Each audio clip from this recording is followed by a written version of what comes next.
guys. So, andito na naman. Oops! Say.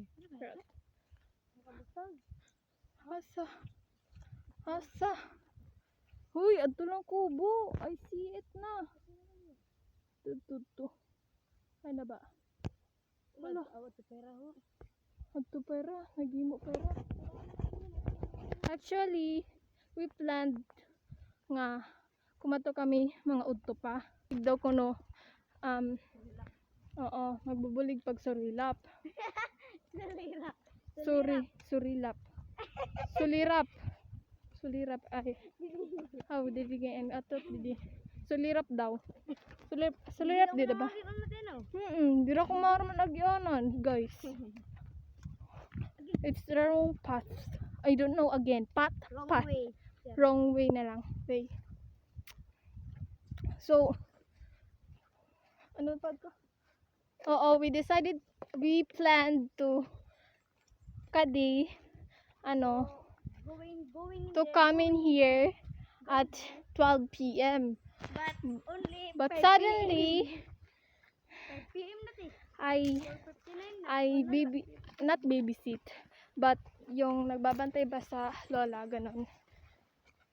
Binantayan ko po yung lola ko kasi po wala pa siyang kasama. Syempre po, ako po yung pinakabunso and wala pa akong ginagawang wala pa akong mga trabaho. So, ako po yung nagbantay.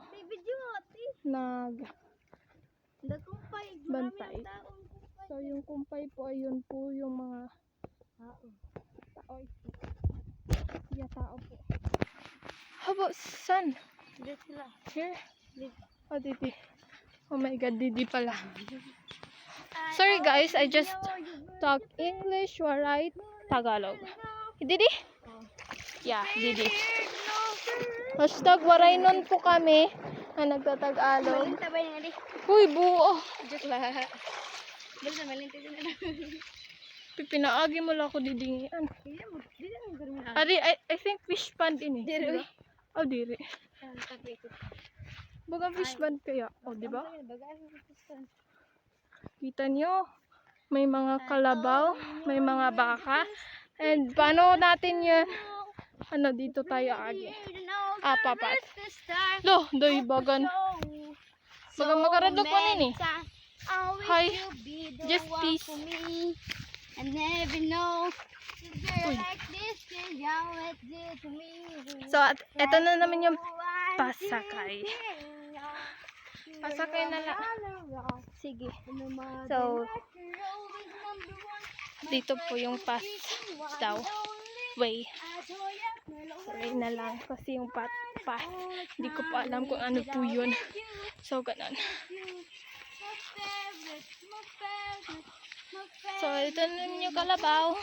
Hi, kalabaw again. Kapatid mo yun, di ba? Charot.